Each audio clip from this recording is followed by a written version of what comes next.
And we are live, and oh no, what an awful start to the day. No, just kidding. We are live. It is the Wednesday, what is this, week 15 show of the Football Die Hard stream. We've got a very busy man coming up. Bobby, you want to tell us how last week went? Yeah, it went good. Qualified for the DraftKings World Championships down in Florida this weekend, so busy prepping for that, I guess. Yeah, it's exciting. The prep starts here because this is kind of the beginning of the week for you as far as a typical week. Maybe you got a head start, but are you ready to get into it? Yeah, honestly, I haven't really looked at anything, but yeah. Really, you need to look at like ownership and like projection. That's about it. Pretty much. Yeah. I mean, last week was a great testament to that. Let's hop into it. First game of the slate. We have Green Bay hosting Chicago, I believe. It is a 5-point spread in favor of Green Bay and a 41-point total. I don't know. I don't care about this game too much because there's a lot of games on the main slate. I think you could probably go back to Davante Adams. I'm probably not chasing Aaron Jones as much just because I would imagine he'll be at least decently owned coming off of a really great game.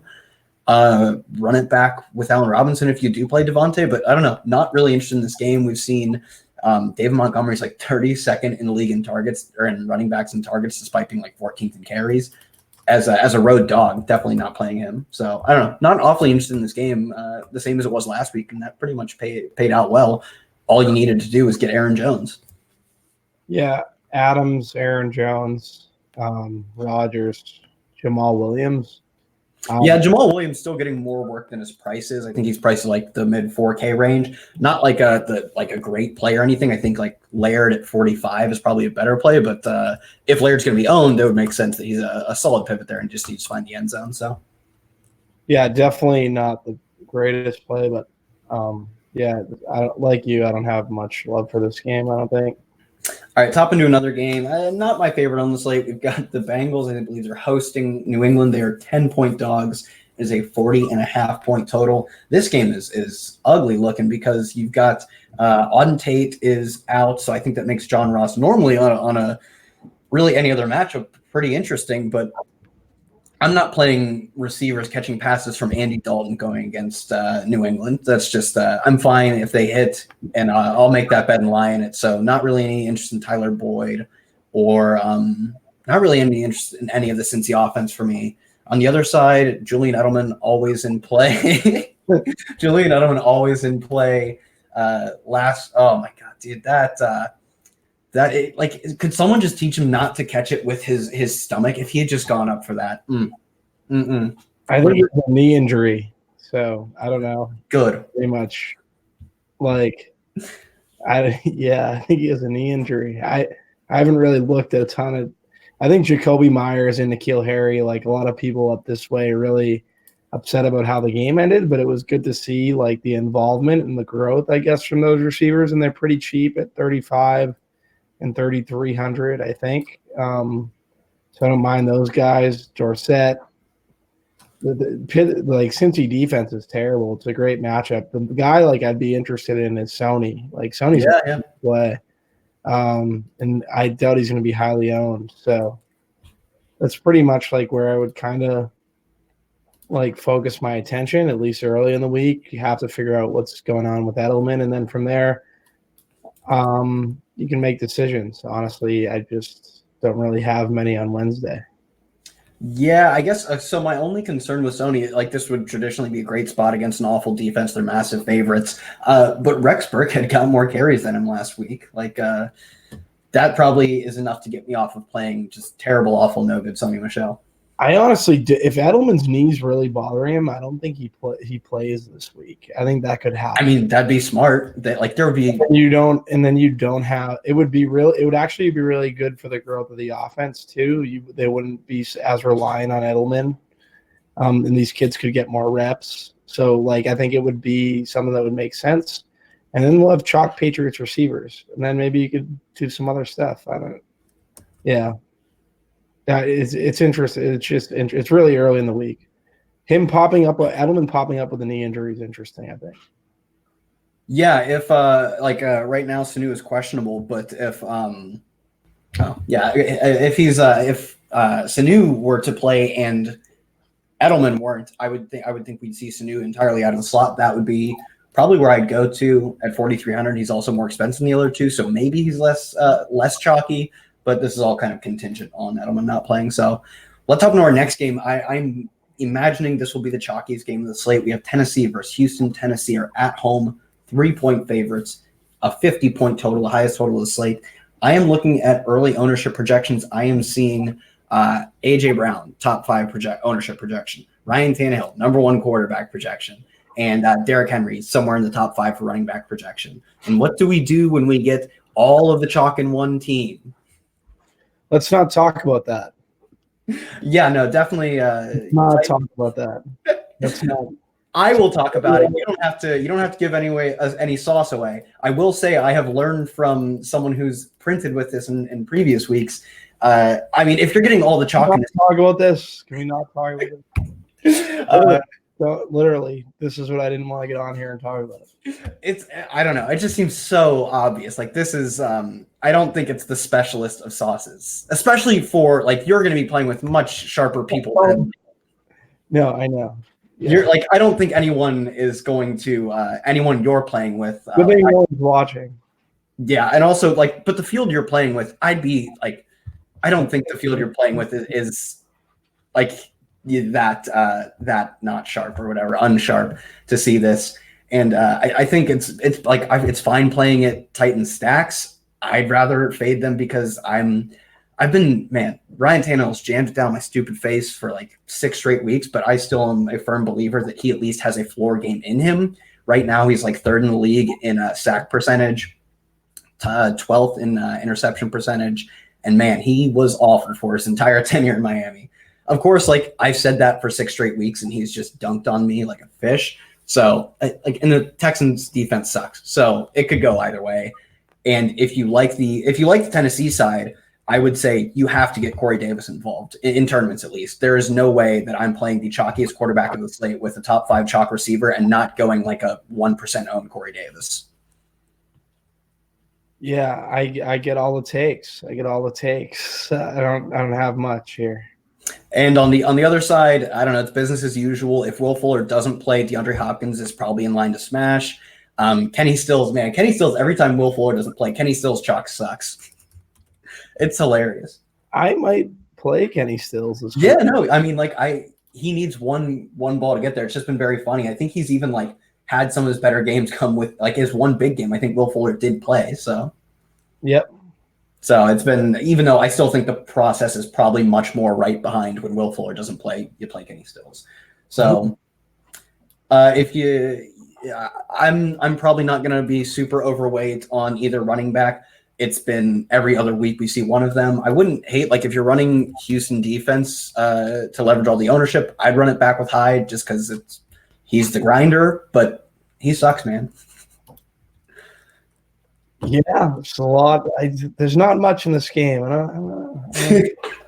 Yeah, bet the under. Don't worry about it. No, I mean, yeah, I probably, if you're stacking this game, I'd go Duke, and if you're not stacking this game, I'd be more interested in Hyde. Is how I play it, just given their roles.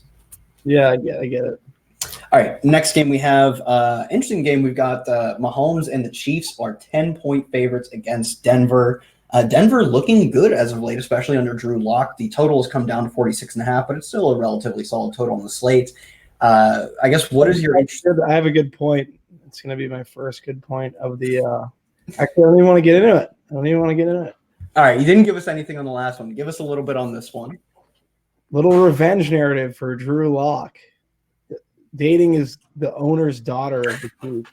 I love this. I couldn't have even, I was like, did he grow up in Kansas City? I had no clue. So there you go. That is a fantastic point. Definitely. I'm glad I could contribute to the show.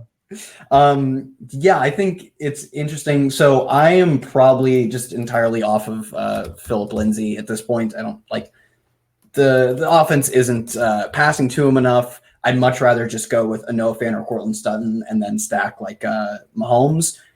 I would imagine, I think right now he's still projected to be one of the higher owned players on the slate, or at least quarterbacks. So not like a ton of leverage in playing him. I guess my only question is, if you're playing him, where are you going in terms of like secondary options? Travis Kelce and Tyreek Hill are like either of them. It's fine to start. I wouldn't be running both of them. Where's your interest level on like Watkins, Demarcus Robinson, and Hardman? Yeah, like I was pretty bullish on Hardman last week because I thought there was just more opportunity to throw, and it kind of worked out. I actually swapped off Hardman and Edelman in like the lineup that banked the qualifier, and I would have banked it much earlier had I not swapped off, and I wouldn't have had to wait till the like fourth quarter in that lineup. Honestly, I think it's fine. I just don't think they're going to have to throw as much. Like maybe they're not as valued, and maybe it's just like the centralized pieces in that offense. Yeah, no, I mean, with a 10-point spread, that makes a decent amount of sense. So, and on the other side, this is just something we'll have to wait on news for. Noah Fant, I don't think he practiced at all today. I'm pretty sure it was a DNP. So, if he doesn't play, yeah, you can just say it because it's pretty obvious, but he's a really good play. Yeah, he's a really good play. Only like he has to end up playing though, and I don't think he. I wasn't talking about Fant. Jeff Hireman? I don't. Yeah. Figure it out, bud. Yeah, I literally was just trying to think. I was like, is he still their backup? They have Jake Butt or something? Yeah, I mean, he's. Oh, you're gonna. Never mind. Sutton, dude. Sutton. Yeah, no, I talked about Sutton earlier. He's always like Sutton's always in play. Yeah, I guess if Noah Fant's out, he's even that much of a better play. But yeah, Sutton would probably be chalk in that instance, or yes, I would imagine so.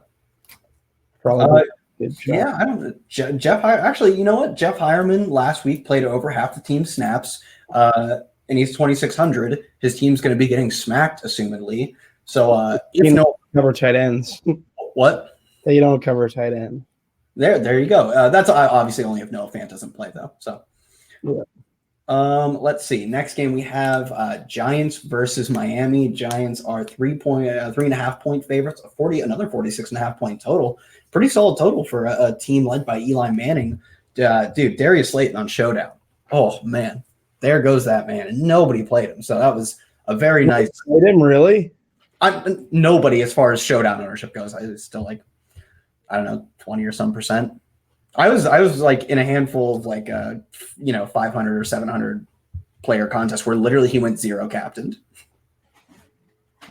Zero. We gotta start playing some Showdown. Yeah, I love Showdown. It's like maybe my most profitable like game type of the season. There's just like so much. You love niche games. I do love niche games. I'm so excited for XFL. Showdown's good. Showdown's like a little more than tiers at this point, right? Like I feel like Showdown is being prioritized pretty heavily by all the sites. Obvious reasons too. Yeah, it'll do you proud to know that I've stopped playing tiers. That's good. You were the best at tiers. It's sad that you walked away. Like a couple other people were the only people that played. So. Yeah, I was the best out of me and 12 people. Yeah, Jordan had to walk away at some time though. All right, Giants. So the Giants. I mean, what do you think Slayton's ownership is going to be just in like the general population, not down in Miami? 11%. Are you just looking at it right now? Yeah, no, I seen it like before.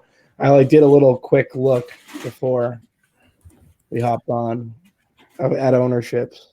Yeah, I mean, if he's going to be, I don't know, that seems at least somewhat popular for a player who's had like, dude, he's actually getting a ton of work lately. I don't know. He's a pretty good play against a team that has given up like 100-yard game. I think they've given up at least 110 to like 4 or 5 straight opponents in terms of receivers. At 4,700, he's probably I don't know. There are a lot of good values on the slate, so I guess maybe he won't make it into cash, but he's a damn good play. Yeah. Any interest in Saquon? Because man, he sucks. Yeah, Saquon's going to be pretty popular. I don't know. I will probably be under the field on Saquon. It's been disappointing literally all year. He has one good game, and Wayne Gallman has the better game. Wayne Gallman has a 28-point-something point game, and it's a few fractions of a point more than the one good game that Barkley has. Yeah.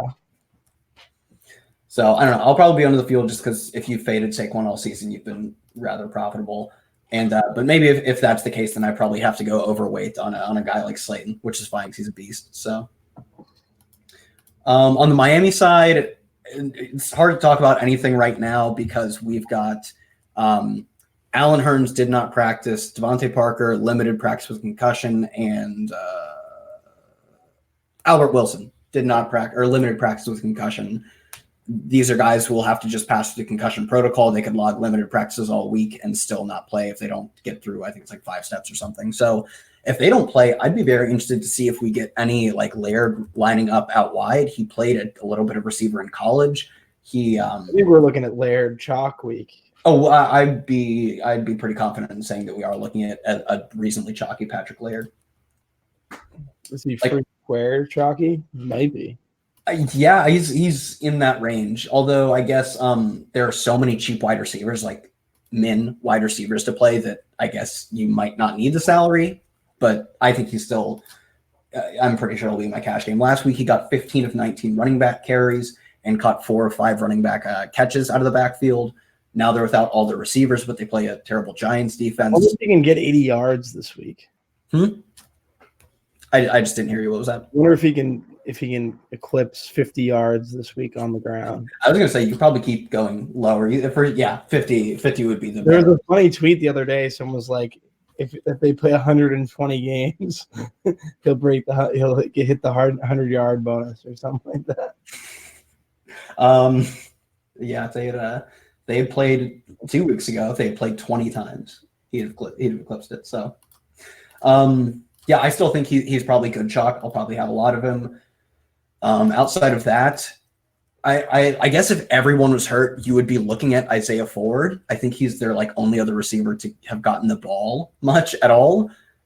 But that means that all 3 receivers don't end up playing. So it's just kind of tough to say much. Oh, Mike Gesicki at tight end, if they're missing multiple wide receivers, would be just I would imagine you get a ton of volume for Gesicki at what's his price here? I don't know what his price is, but it's probably too cheap. Yeah, it's probably too cheap. Yeah, 4K flat if they're missing mostly Devontae Parker. I mean, he's just dominated the work for them. If they're missing like Albert Wilson, I don't really care too much. But if Devontae Parker's out, I would peg Mike Gesicki to lead the team in targets. Yeah, no, that's interesting. Something we'll probably have to have a fill-in for you on Sunday morning, but something I will break down on Sunday morning. So it's kind of I don't know. I'm gonna probably need a fill-in Sunday. Yeah, but it's Wednesday, so don't worry about if you're playing Mike Gesicki in DFS yet. All right, next game. I don't have a ton of interest, although there is maybe a chalk wide receiver in here. We have Washington versus the Eagles. Washington are at home, 4.5-point dogs, a 40-point total. Last week, the Eagles were maybe hit the hardest in terms of like total players hurt. They had Miles Sanders went out for a bit, but came back in. J.J. Arcega-Whiteside didn't finish the game, but I think he's not like seriously injured. I can look this up real quick. Then they lost Alshon Jeffrey for the season. Nelson Aguilar didn't even play. That's probably the entirety of it. Greg Ward Jr. was literally their only receiver on the field at the end of the game. Supposedly Josh McCown was switching helmets and getting ready to run routes. What a beautiful sight that would have been. But yeah, so if Greg Ward is again their only healthy receiver, obviously like at 3K, he's just the stone cold lock cash receiver. I mean, I assume they'll still be calling up multiple players from practice squad or signing veterans, although San Francisco did snag Jordan Matthews away from them. Interesting. Yeah. Like I like the Washington side a little in this game. I'm more on Adrian Peterson this week than I have been at any other point in the season. No. That's not who I'm on. If it's McLaurin, it's McLaurin. But I think I am at this point. I think they're about the same projection wise. Like, why McLaurin's been that bad? He scored last week, but yeah, he's been trashed before that. Interesting. I mean, so there's Geis is out.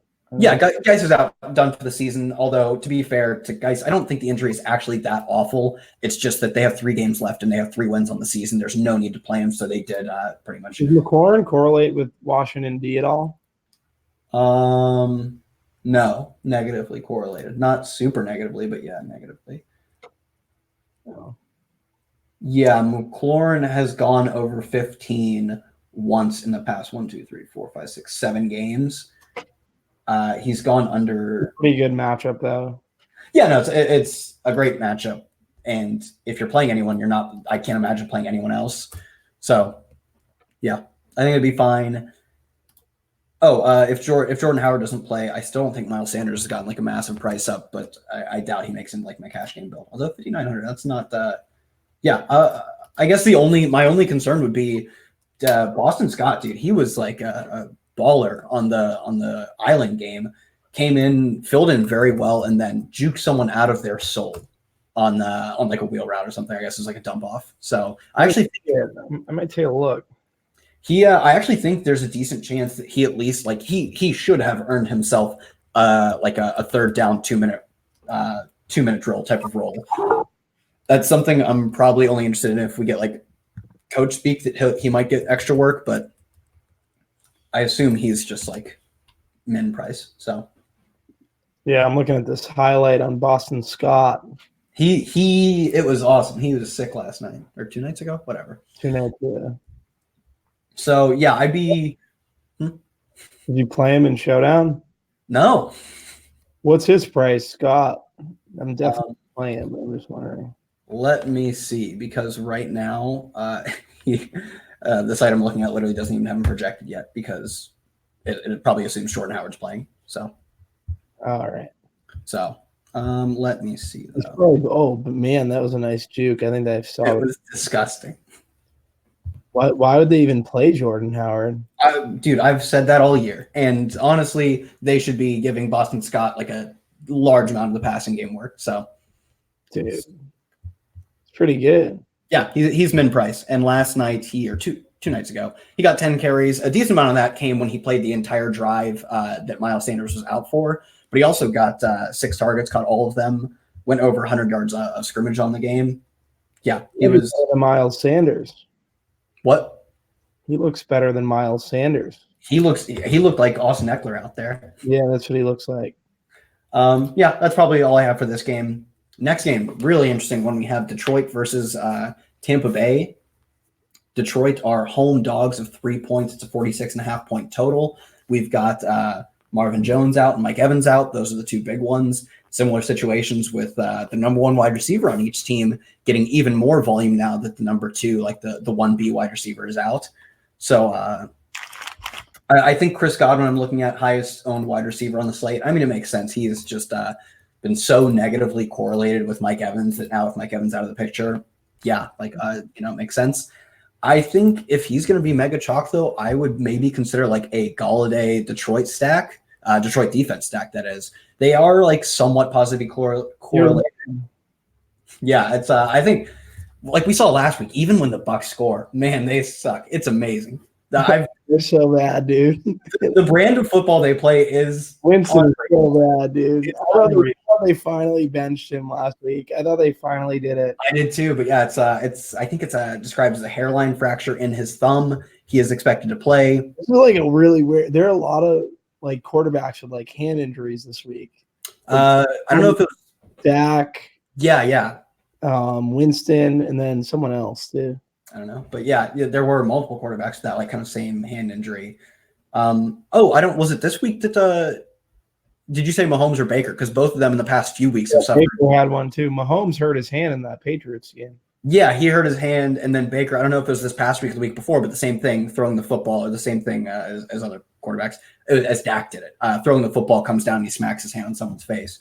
But yeah, Jameis, anytime you just like Detroit defense is 2,300. Just anytime you can play cheap defense at home against Jameis, I'm all aboard that. And one other player I want to talk about in this game, or at least for Detroit, would be Danny Amendola. Was like getting getting a ton of work for a player as cheap as he is out of the slot. I don't think the loss of Marvin Jones is like massive for his target share, but when you do lose a player who's getting like 19% of the team's targets, even if Danny Amendola's role doesn't overlap, I still think he'll get somewhat of an increase in targets. So kind of like the Tennessee-Houston game, I want to either attack this by going with the low-owned defense in Detroit, or I wouldn't mind like a Blau stack. Yeah, I don't hate those. Those are really good calls. On the other side, Chris Godwin, there's so much value. Get up to him in cash. I think he's probably the best points per dollar player on the high end of things. I wonder if people are going to really pay up $7,700 for Chris Godwin and what I'm. I think he is going to be the most popular, maybe like the number 2 most popular if Watson ends up being very popular, which he is right now. I think he's like number 3 or 4 owned quarterback. If you were to push up to like number 2, number 1, then I think people would bring Hopkins along with him. But Godwin. Yeah. I get you. Well, like, I think if Watson is then they would take his they'd do the receiver stack with him. But if Watson doesn't end up as the highest owned quarterback, I think it's Godwin, just because there's so many. So for reference, Mike Evans ended his season with 1,800 air yards. The next closest player was at 1,400. Like, he just was getting a stupid amount of volume. Yeah, I get you. Yeah, that's pretty much it. No, all those points are really good. In terms of the receiver who I think will take over, I would have guessed it would have been Brashad Perriman. They've been getting him involved in the past few weeks pretty heavily. Justin Watson out-targeted him. So I just wouldn't – I'd be really nervous rostering his secondary receiver. Like, I think people are going to be trying to decide between Howard and Brait is there, and, like, you just don't know what he's going to do, you know? And then he gets so, like, he'll lock in on someone, and then everyone else will be null and void. So it's just, like, really dangerous with him. Yeah, no, I agree. I do feel like maybe it's just like the bias of like getting burned by playing the wrong receiver. But I do feel like when he has the matchup he likes, he just just locks in on 1 to 2 matchups in a game. So he'd see Slay, right? Godwin, not that defense matters, but I would assume so. I don't know, like where they use Slay elsewhere. So yeah, no, I kind of agree with the points you made. So let's hop into our next game. Another game I am like very interested in. We have Seattle versus Carolina. Carolina at home are 6-point dogs, a 48.5 point total. It looks like that's number 3 total of the slate. And for me, the biggest interest comes out of, I think Russell Wilson right now is coming in lower owned than like Ryan Tannehill, Deshaun Watson, Mahomes. But I think he has the exact same like upside as those players. Probably maybe not more upside than Tannehill the way he's played, but the same upside as all those players. And he's going to be under owned relative to them. The same with like DK Metcalf. I just think it's going to be a less stacked game with basically the exact same potential is how I describe it. So, yeah, like CMC, I think we talked about it first week about the stat as him as a home as them coming in as a dog. Yeah. So I like CMC. I think he's obviously, it's easy to say that you like him, but I think a lot of people are kind of going in the other direction, and I think he's a good play. Yeah, along with him, I would say it's tough to say right now if Greg Olsen will play. If he doesn't play, Ian Thomas just got so much work, so always in play. But Ian Thomas is probably going to be chalk again. Yeah, what's his price? I think they just like didn't really price him up very much. Yeah, they didn't price him up. Yeah, he's 3,100. Yeah, he'd be chalky again. Although, let me see, what is Higbee at 3,900 would also be in contention for very chalky. 800 more, but like been getting like leading volume in his 2 starts. So, oh really? Yeah, he's just been unreal.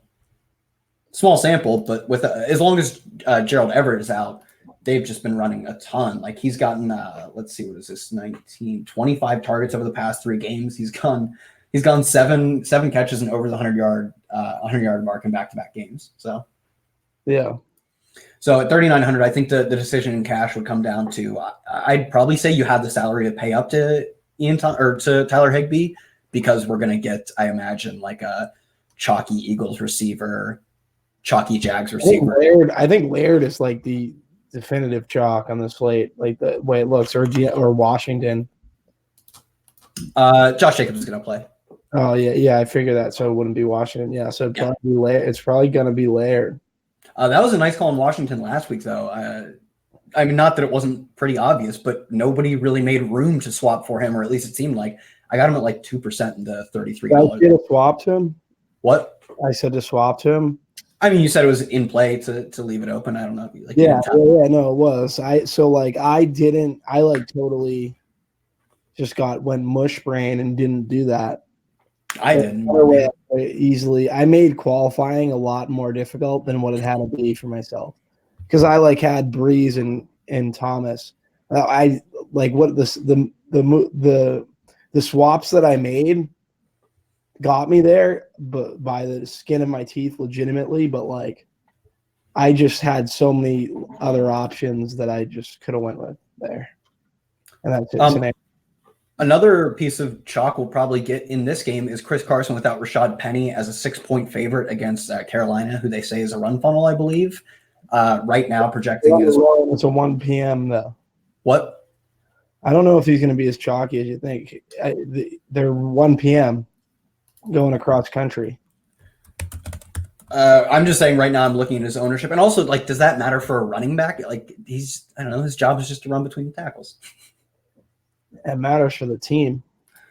Right now, Vegas still has them as, I think, the third highest total of the slate. Team total is. I wonder why these teams are playing. Didn't they play last year in Carolina? I have no clue. No, they did. Or 2 years ago? Last year.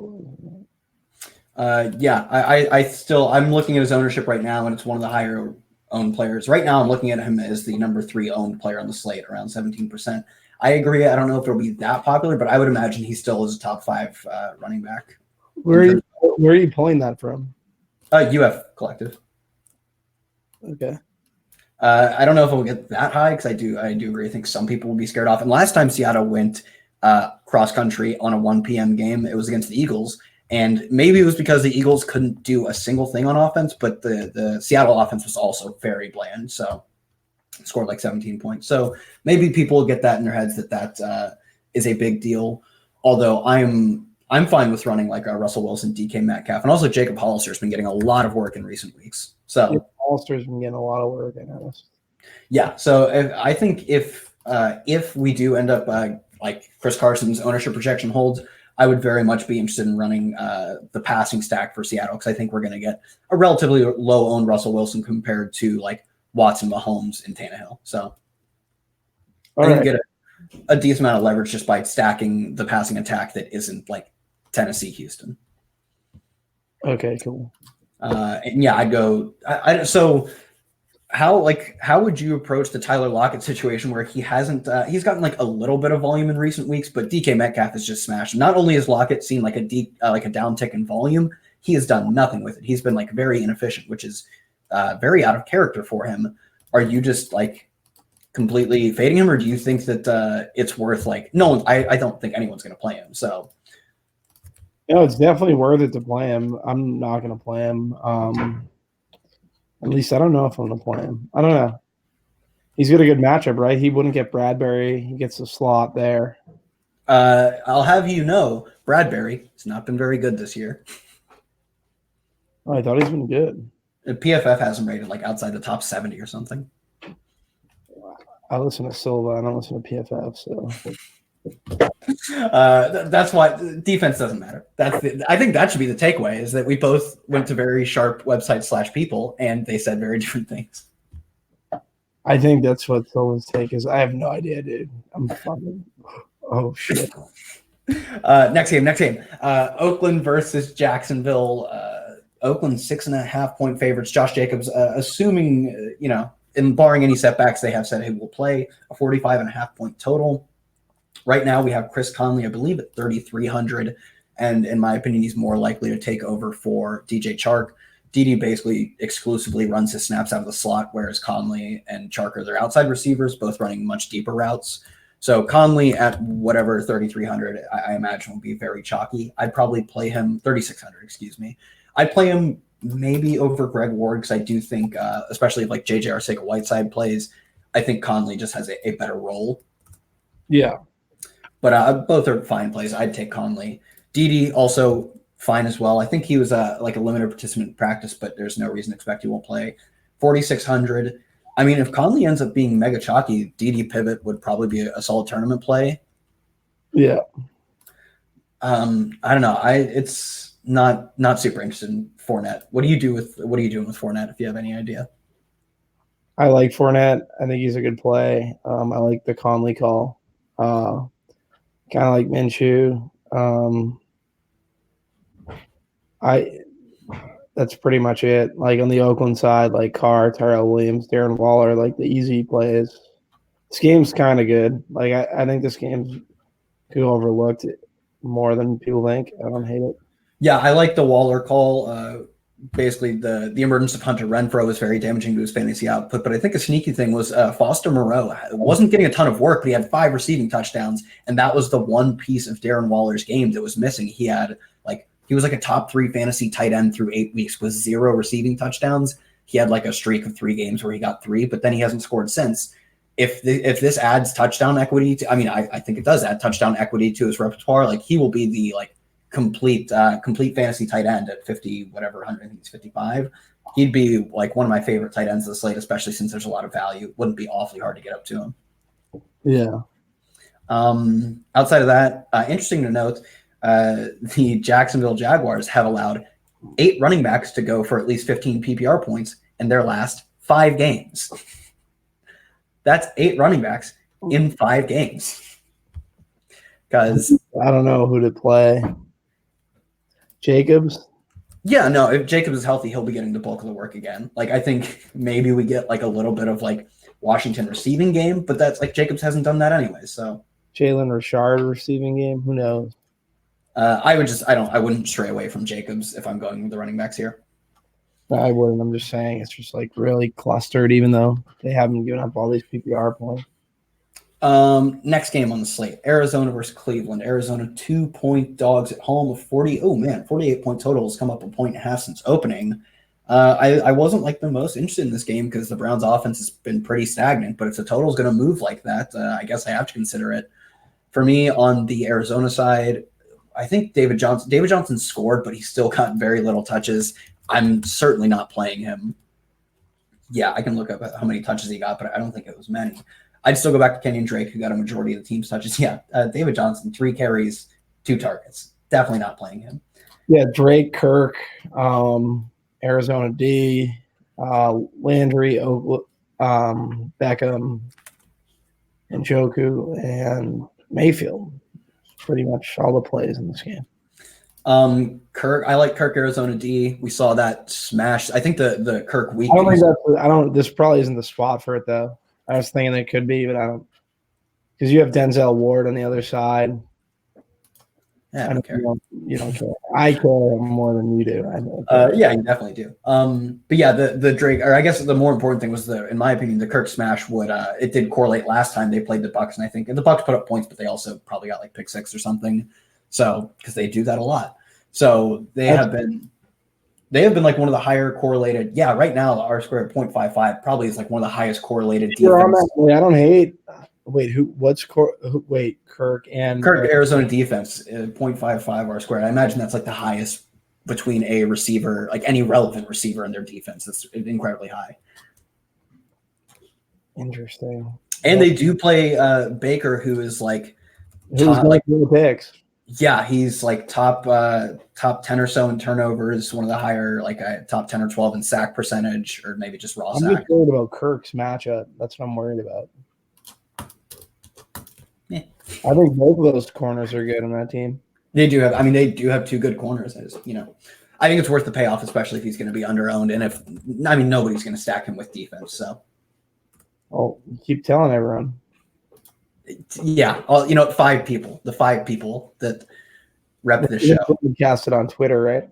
Yeah, that's true. To be fair, we got hopefully some viewers on Twitter.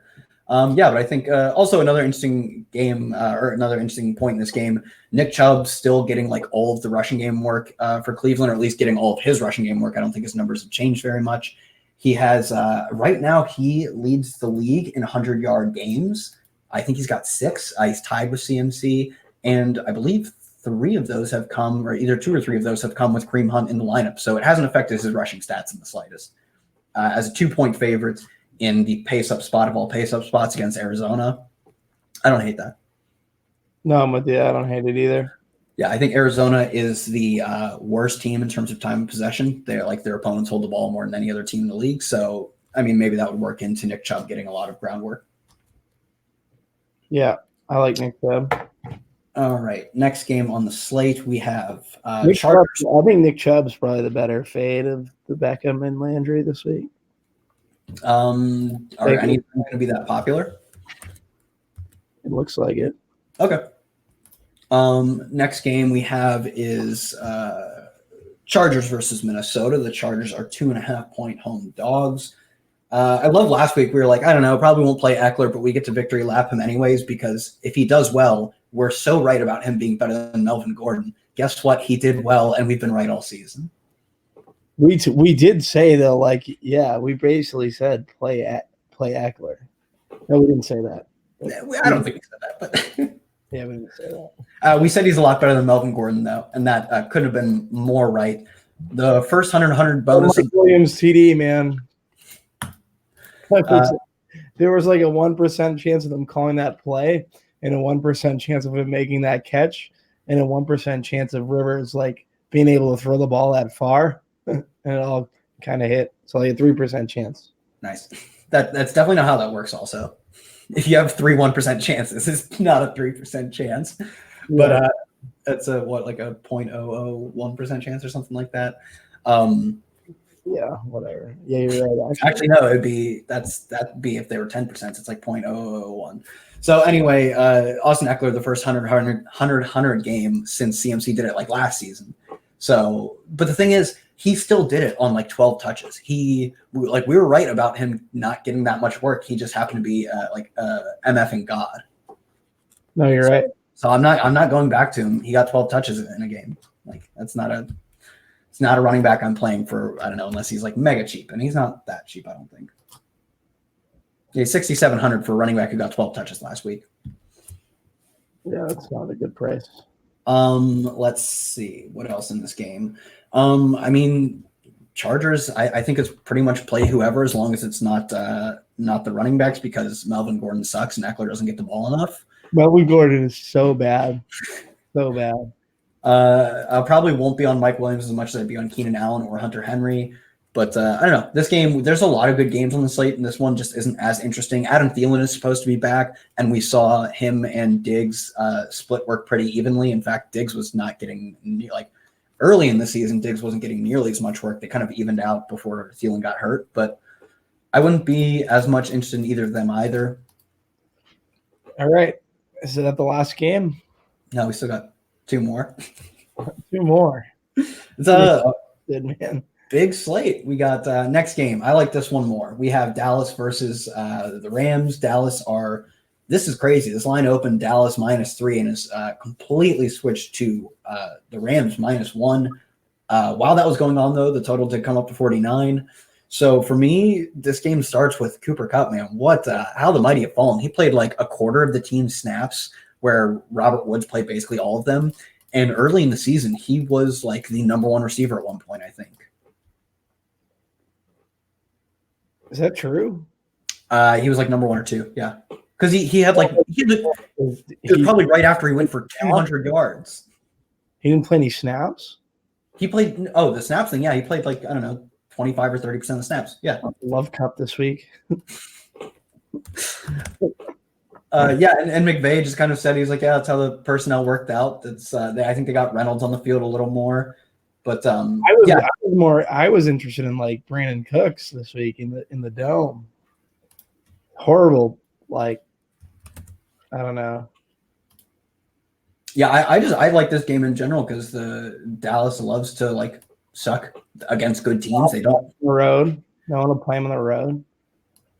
They do so poorly against good teams. I think there's a lot of good leverage in this game if you figure out recency bias correct. If you can kind of leverage the recency bias correctly. I didn't even pay attention. I didn't know Cup didn't run a ton of snaps. He played 20 of 70 snaps. The interesting thing, though, is Cook didn't play a ton of snaps. I think they ran a lot of two-tight. Cook's been absolutely awful all year, but he played one game in a dome. You know what I mean? Like one game. Is that true? He's only played one game in a dome? One game in a dome, yep. Makes you think. He's been really awful, though. Like, he's been bad. And I was wondering about his snaps. Now I'm worried that Reynolds is eating in, so there's, like, no point to play Cooks. But I was, like, I liked Cup a lot. Now I don't know if I like Cup. I mean, I think you're just playing him because we've seen, like, nutty upside. I mean, he had the 200-some-yard game, in the middle of the season. I think it was right after that game. He was probably the number one receiver in the league at that point, like in fantasy points. Yeah, I think you're just playing CS Nutty upside on a great offense with a great total. Gurley is at 6K. Are people not going to play Gurley this week? Is he actually at 6K? Yeah. Oh yeah, I think Gurley's probably the. Now I'm looking at him as pretty owned, but How owned?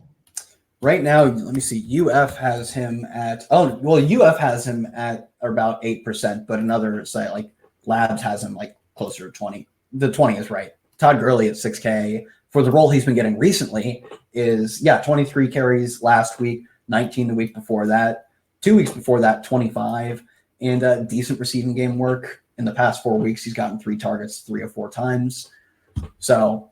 It seems like they saved him for down the stretch when they needed him, would be my guess. It's just the layman's way of explaining it. So, yeah, at 6K, he's probably like him and Higbee are just the best values on this team. Yeah. The other side, Amari Cooper just like has not looked right, and he's probably going to draw Ramsey. So if we maybe that's something we dig into more. But if you get Michael Gallup, number 2, like Michael Gallup, basically the number 1 receiver as Ramsey takes on Amari Cooper. Michael Gallup, number 1 receiver, is just I'm all over that. Yeah, I like that. Not playing Zeke, doesn't catch passes, and he sucks. Yeah, I was back. Justin said to me today, he was like, "You have to play Zeke, right?" And I was like, "Justin, I just don't want to talk about plays."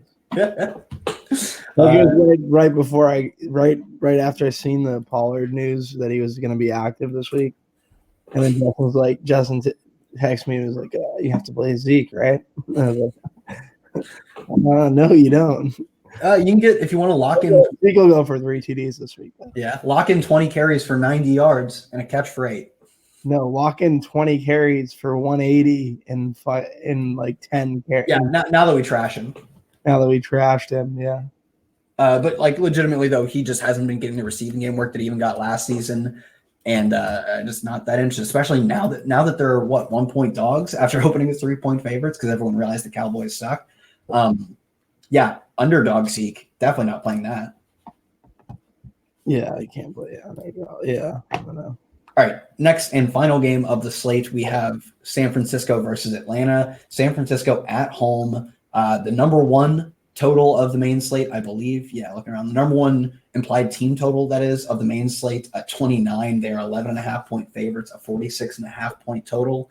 I am totally on board with Raheem Mostert, especially because I doubt he gets like mega chalky, despite the fact that he's running as the number 1 receiver on they're probably the second best rushing offense. Or sorry, it's number 1 running back on the second best rushing offense, and he gets to play Atlanta as like 11.5-point favorites, and he's 5,200. Got some great coach speak too. Yeah, dude, it was like funny how they talked about him. Like, yeah, we wanted to run a committee, but the rest of the backs suck, and he's just the GOAT. Dude, it's a Tevin Coleman game though too. I'm